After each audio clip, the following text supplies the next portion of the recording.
He's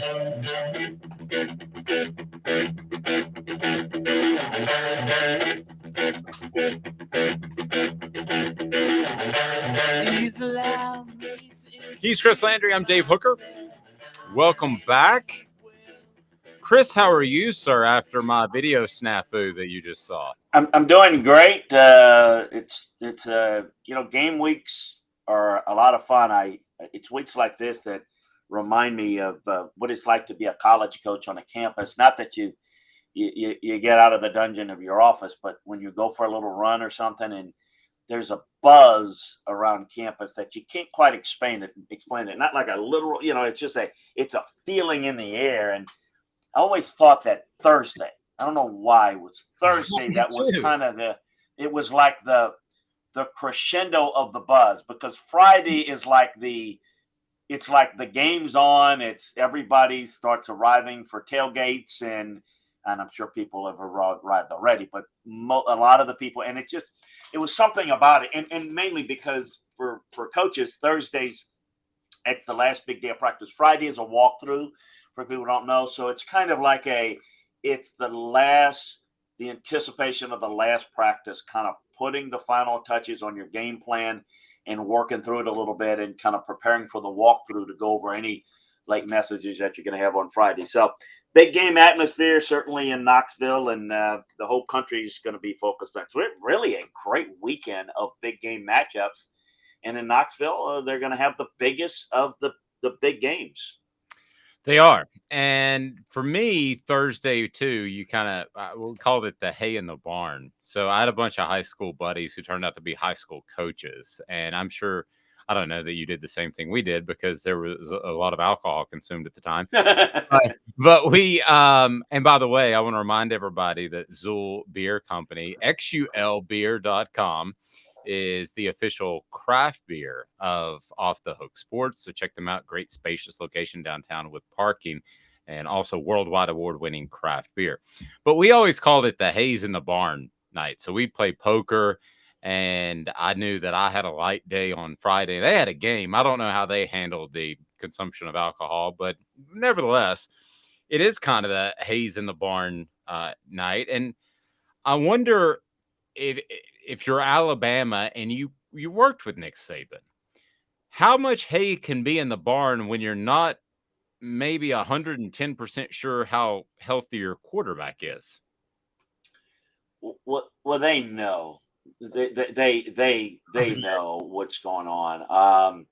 I can't tell you for certain. I don't know, but they know who's starting that game, and they have prepared accordingly. I think Bryce Young is going to play, but what they have done, and I don't think it's maybe as difficult as people might think, because the game plan will be about Jalen Milroe and correcting the mistakes, the turnovers, and the mistakes of last week.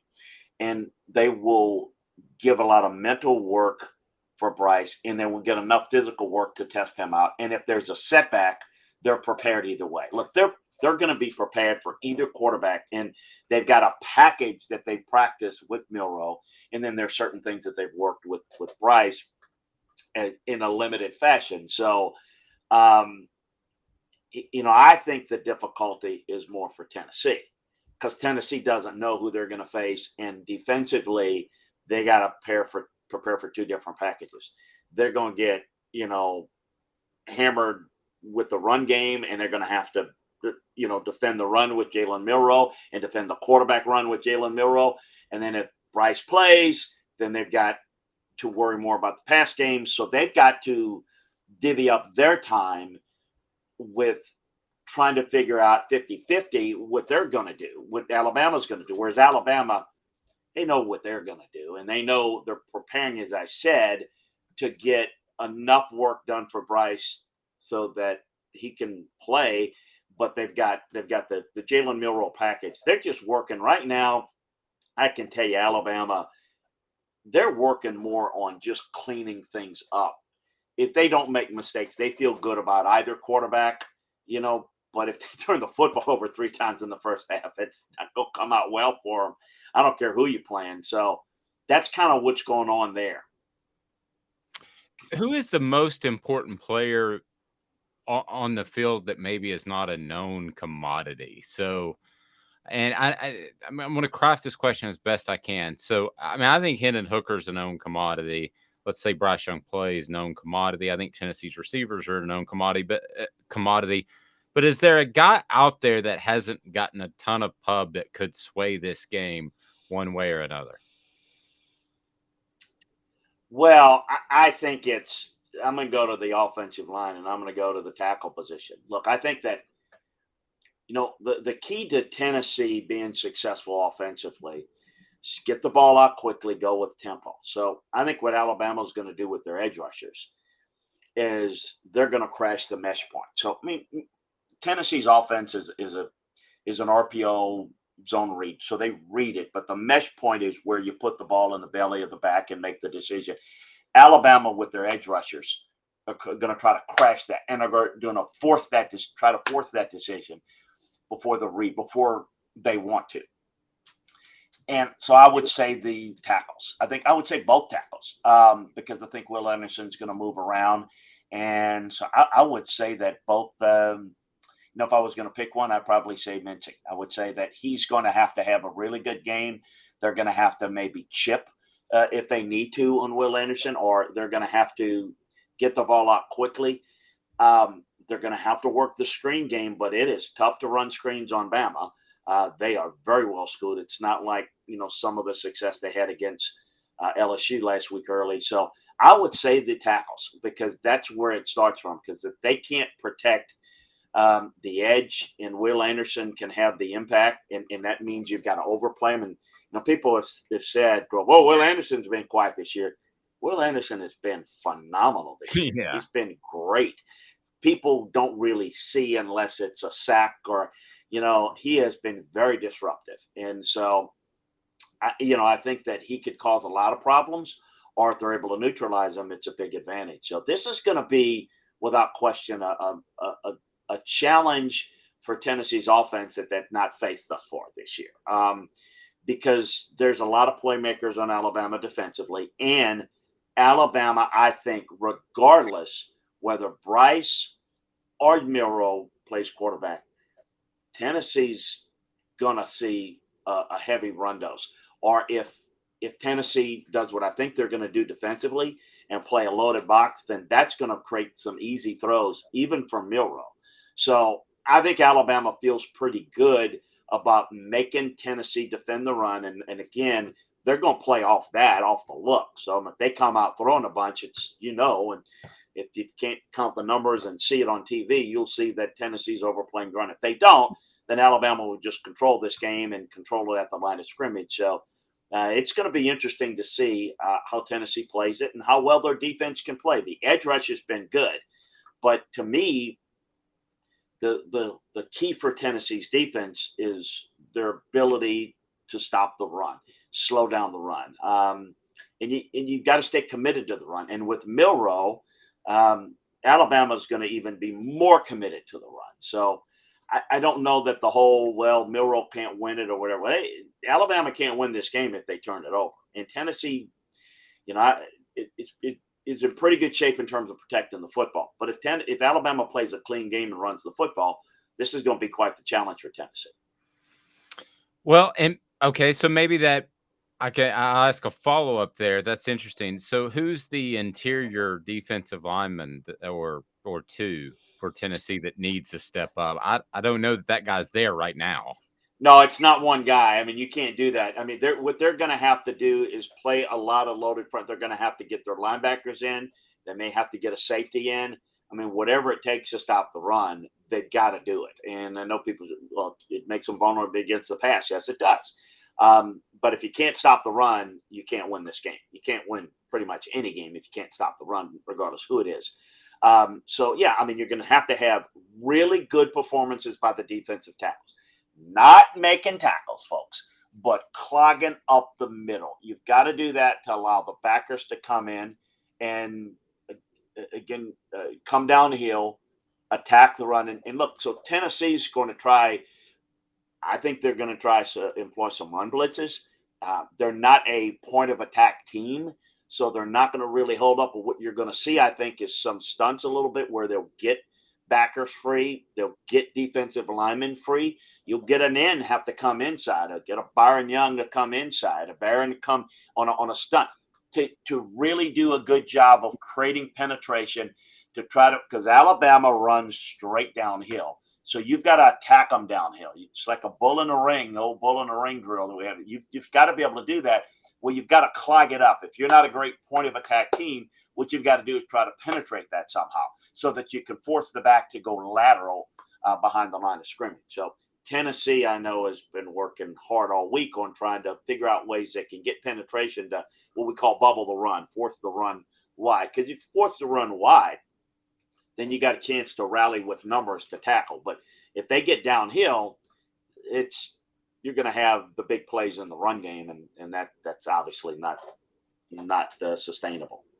How good is Jahmyr Gibbs as far as top tailbacks in the nation? Let me tell you, every time I study him on film, I keep watching him and watching him and watching him. And I agree that the running back coach, mentioned this to me, but I see it every time. He looks more and more like Alvin Kamara he just is built Yep. like him. He runs like him. He catches. He has that type of skill set. He really is that. He's mentioned it to me a few times, and I saw Jahmyr at Georgia Tech, and I could see the physical comparison, but I didn't see the burst. I'm starting to see it now.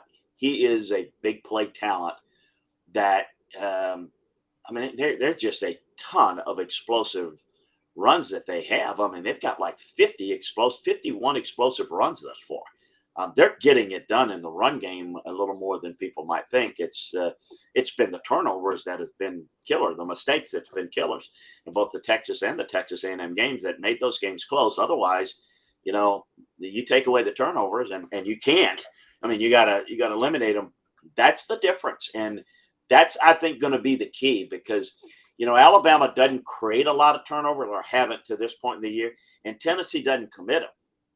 So look, you got to like Tennessee in a matchup if in the turnover battle, and I think it could flip the game in Tennessee's favor if Alabama plays closely. So Jalen Milroe, if he does have to play a quarterback, and I think all indications are that Bryce Young's going to start, but let's say the shoulder flares up or something happens. Why will he be better than he was against A&M? Well, it is a pretty easy fix. Just don't turn the football over. If you go back and study the tape, you hear people say he had an awful game. He had an awful game because he turned the football over. And, there are a couple of things on turnovers. We chart them in coaching. You use the tennis term, unforced errors and forced errors. So there's never good to have a turnover, right? But if you look at the two of the turnovers that he had, he just doesn't have the 5 pressure points covered on the football. So when you don't have that, it's still a good play by A&M to knock it out. You teach that defensively. But if you've got it high and tight and you've got the 5 pressure points covered, they can do that. They can hit it, but it's not coming out. So those were mistakes. You got to protect the football. Even if you got to put, after the 5, you got to put the other hand over it. So now the one where it was going to the ground and A&M's, a defender hit that is a forced one. That is, in most cases, there's not a whole lot you can do about that. That's it's still a good play by A&M, but it doesn't result in a turnover if you've got the pressure points covered. So if they just do that and doesn't turn the football over, he played very well for the most part. He made plays. But Chris, is that a fixable thing, or Yes. is that okay? Yeah. In 1 week. In 1 week. Oh yeah, I can tell you that is. It's fixable. I'm not saying it will be, but in the heat of the moment, Dave, guys tend to want to become runners, and that is. I'd say, well, why wasn't it fixable before? It's a great point. It is not very difficult because it's not very difficult to emphasize holding it. Now, what's difficult is when you're trying to learn a scheme or you get confused. What's confusing about, holding the ball close to your chest? It's just doing it. So I think that is more of a discipline issue, meaning in the heat of the moment, you want to make a play. He is a runner essentially.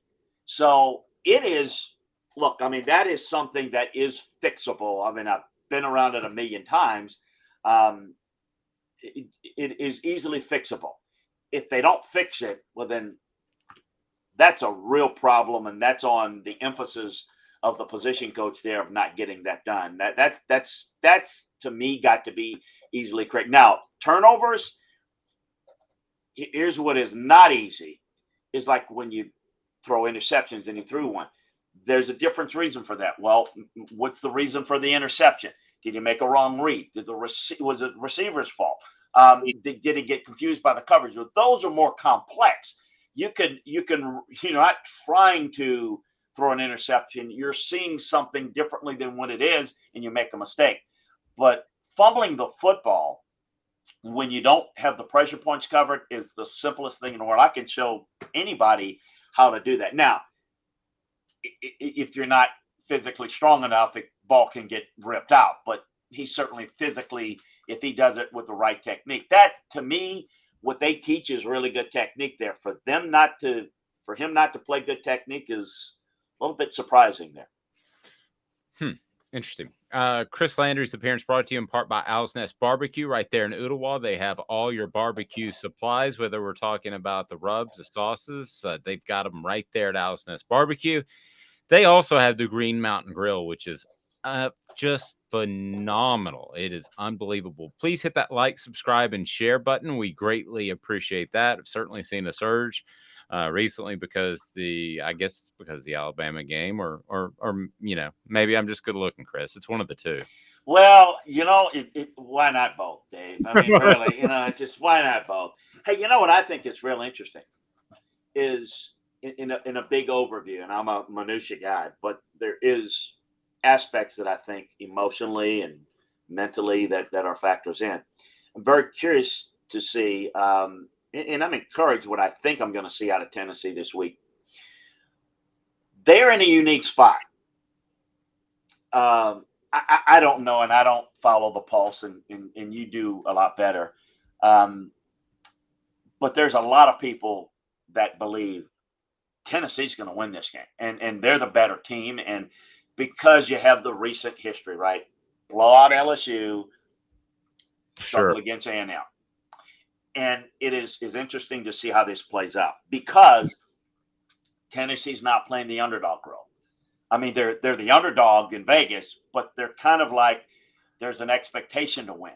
It feels weird, doesn't it? It does feel weird. And here's the thing about it is if you study, and we haven't had a lot of that with Tennessee in a big game recently. So they've been favorites in other games, but it's been more about, them maybe being a favorite and losing games in recent history with the program. But Alabama, I went and looked back at it because, Alabama's typically 17, 20, 21 point favorites, and which is gaudy numbers. And it's those type of games that give them trouble. So I went back and looked and see when Alabama's like a 10-point favorite or less, which basically means, and that's the case here, it's almost like, all right, they average winning those games by 21 points. They've won them like 17, 21, 24, 27, I believe. They seem to play when they get counted out, because if you think about Alabama, they never get it's never motivated. They never can use the motivation that we're underdogs, that people don't think you're going to win. Yeah. That doesn't fly in their building, but it is literal now. And I'm curious to see, I think I know how Alabama's going to respond to that. They're going to be like, we're going to show you and all of that. And and combined with the fact that there was, speaking of the turnovers and everything, the emphasis on that, I don't think that that Alabama's going to have the turnover type issues. We're going to see that happen. So I'm curious to see how Tennessee plays it and how they play this role. I expect the game to be close. I hope it's a great game, and I hope it goes down to the wire, at least as somebody that doesn't care who wins it. So I think it's going to be a lot of fun. I'm curious to see how Tennessee responds to it. I think they're going to respond well. But I also am curious, and I don't want to look ahead, certainly don't. But I'm also wondering and hopeful that, and this is a danger too, and it's something that Alabama's had enough experience with, that they try to just take a workmanlike approach to each game in attacking. But there's no question, and I think we've seen this with A&M against Alabama. When they tend to focus so much on Alabama, and that game last year, what did Tennessee? I mean, what did A&M do? Go 8-4 last year. They struggled. And they look good against Alabama. How is this Tennessee team going to play the rest of the year if they don't win, or if they do win? It could be either way, because I wonder internally if they're putting so much focus on this as being this is the cherry on top of the tree, and does it affect them in future games? Meaning, if Alabama beats them, they put so much emphasis on the game. Does it kind of? I know the air is going to go out of the balloon in the fans, because it's a buildup. That's natural. But for the team, does that permeate through there? And if they win it, does that become an issue where it permeates through to where you don't play as well? I think that is interesting, but that's more of a what happens after this week. And I know we want to focus, but I'm curious to see, because they won't say it, but that there is a hyper focus attention to a game like this for Tennessee. I think the pressure is on Tennessee more, because I think that Alabama is either way is likely going to win the West and have their chance, where Tennessee, in their hopes, they really need to win this game if they're going to in any way be a player in the East. I know they say, well, they can beat Georgia and that's it. I think that's going to be more difficult. We'll get that to the end of the year. But the point is I think there's more pressure on Tennessee. When can we say that? Every other year, the pressure's on Alabama because they're the clear favorite. So I think how they handle that's going to be interesting. I think they're going to handle it pretty well, but I'm always intrigued by that, the emotional approach, because that affects in practice, Dave, how you prepare, Right. and the focus level, and in the distraction level, and can you minimize that? And I can tell you, for games like this, it's more a distraction for the home team, because everybody's coming to your place and family coming in and whatever. Whereas you go on the road, you can be more of a workman like. So it's still a big advantage being in Neyland, but I've not seen Tennessee in this position in a long time. So I'm curious to see, whereas I've seen Alabama in it for, well, every year they seem to be in these type of games. I'm curious to see what my NIL interviews are going to be like on Sunday. Either way, Oh yeah, that yeah, should that's be true. That's true. entertaining. Yeah, yeah. And I can't announce it yet, but there's a couple more that'll be in the fold. So we'll see. Great stuff as always. People need to go to LandryFootball.com. Chris, we appreciate it. We will talk to you sooner. We're going to have a breakdown on some Tennessee prospects on the YouTube page. So fantastic stuff. Thank you, Chris. They got like 45 guys coming to visit this game for Tennessee alone, and got one official visit. And class of 2023, 24, 25. You better get them there. You're going to have a whole section of recruits in this game. So a great atmosphere, a good time to have them there. Thank you, buddy. I appreciate it. Thank you.